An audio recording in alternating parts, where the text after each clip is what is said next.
Hey everyone, and welcome to This Explainer. Today, we're diving into something that is literally the bedrock of your financial reality, the psychology of wealth. If you've ever sat there and wondered why some people just seem to naturally build wealth, while others are constantly stuck in this exhausting cycle of financial struggle, even when they make a good income, well, you are absolutely in the right place. We're going to figure out exactly why that happens. So let's kick things off by challenging a super common assumption. We've all thought it, right? If I just had a giant pile of cash dropped in my lap, I'd be set for life. But if building wealth was really just about acquiring money, then why do people who win the lottery so often go totally bankrupt? According to the American Bankruptcy Institute, a shocking number of lottery winners end up completely broke just a few short years after hitting the jackpot. Instead of living this carefree dream, they're often hit with depression, severe anxiety, and crippling debt. They quit their jobs, they give way too much to everyone asking for a handout, and then become total magnets for scammers. It's wild. To put this into perspective, just look at the real-life story of Callie Rogers. She won the UK lottery when she was only 16 years old. She took home £1.9 million. That's a massive fortune for a teenager. But because she didn't have the psychological framework or the maturity to handle it, she spent the money on parties, drugs, and plastic surgery. And the result? A decade later, her net worth was roughly £2,000. Think about that drop. She was essentially right back where she started, if not in a much worse place mentally. And that brings us to the absolutely crucial point of this whole explainer. Money without the right mindset inevitably leads to ruin. Financial success is not just about what you were given. It is fundamentally about behavioral and psychological discipline. It's really about how you perceive resources. Think of it this way. If you don't upgrade your mindset, acquiring more money is just going to act as a giant magnifying glass, amplifying all your existing bad habits. Okay, let's move right into Section 1, the scarcity mindset trap. So what exactly is this trap that keeps people stuck in financial stagnation? Well, we need to define the poverty mentality. Now, to be clear, this isn't about how much money is sitting in your checking account right this second. Not at all. It is a fixed mindset where a person truly believes they are utterly powerless to change their circumstances. It's an attitude driven entirely by fear and scarcity.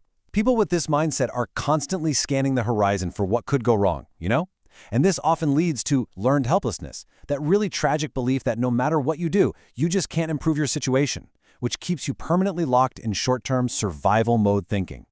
You can actually hear this mindset out loud if you listen to how people speak. Think about the phrase, "I can't afford it." That statement is basically a mental stop sign. It immediately creates a sense of scarcity and powerlessness. It literally shuts your brain's problem-solving centers down. But compare that with the rich mindset alternative. How can I find a creative way to save for this? Or how can I afford this? That simple, tiny shift in language turns a dead-end roadblock into a puzzle. It forces your brain to look for better-priced options, or figure out how to increase your earning potential, or just find alternative paths forward. So how does this actually play out in everyday life? I kind of want to challenge you to audit your own habits here. This scarcity trap often starts by confusing wants with needs, like feeling entitled to a luxury vacation or a brand new phone when your basic financial foundation isn't even secure yet. And that entitlement easily bleeds into making excuses for poor financial decisions instead of just taking accountability. It also creates a really paralyzing fear of risk. People become so terrified of losing the little they have that they dodge calculated, life-changing investments, and instead they settle for the quick, fleeting comfort of instant gratification. Which brings us nicely to Section 2, the abundance advantage. Okay, so we know what the trap looks like, but what about the folks who are genuinely building wealth? What is their mental framework? Well, a rich mindset fundamentally changes how you view a single dollar bill. Someone with a poverty mindset sees a surplus, let's say they get a holiday bonus at work, as a chance to increase their immediate consumption. They go out and finance a new car. But someone with a rich mindset? They see that exact same bonus as an opportunity to create momentum for future gains. They view money purely as a tool. They prize having options, and they look for investments that are going to keep paying them back long after that initial effort is made. There's this quote I absolutely love from Morgan Housel in his book, The Psychology of Money. He says, "Doing well with money isn't necessarily about what you know, it's about how you behave." And honestly, this is incredibly empowering. What he's saying is that financial wealth doesn't require a PhD in economics or knowing the ins and outs of every complex financial instrument on Wall Street. It just requires discipline, patience, and a solid handful of constructive everyday behaviors. So, what do those constructive behaviors actually look like out in the wild? Well, according to the massive research behind The Millionaire Next Door, the typical self-made millionaire is definitely not the person flashing stacks of cash on Instagram. Not at all.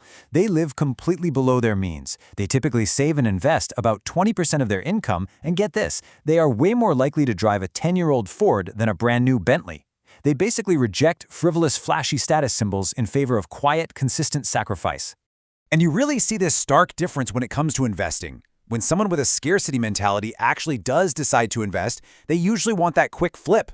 They seek options that reward them immediately, and the second there's a temporary market dip, they panic, sell everything, and give up. The rich mindset, on the other hand, persists through those bumps in the road. They stay committed over time because they completely understand that the best investments take years to reach their full compounding potential. It's a marathon, not a sprint. Let's dive into Section 3, the power of delayed gratification. This right here is the golden ticket. This is the crucial psychological lever, the bridge between knowing what you're supposed to do and actually doing it.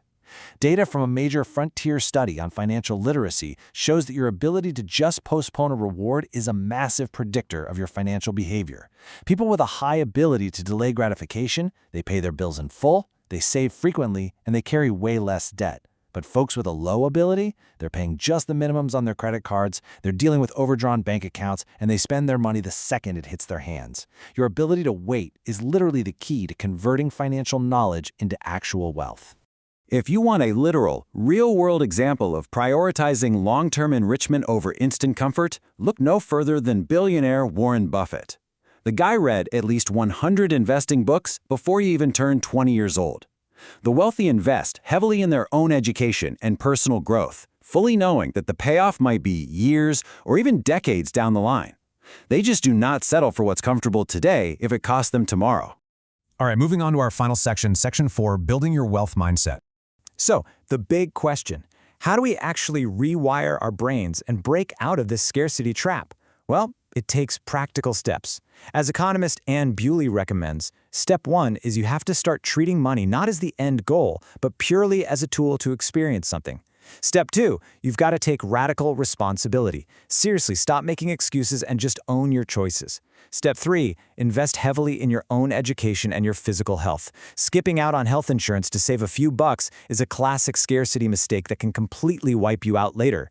And finally, step 4, rewrite your internal money story. Identify those limiting beliefs, like money is the root of all evil or money doesn't grow on trees, and intentionally surround yourself with people who view finance through a lens of abundance.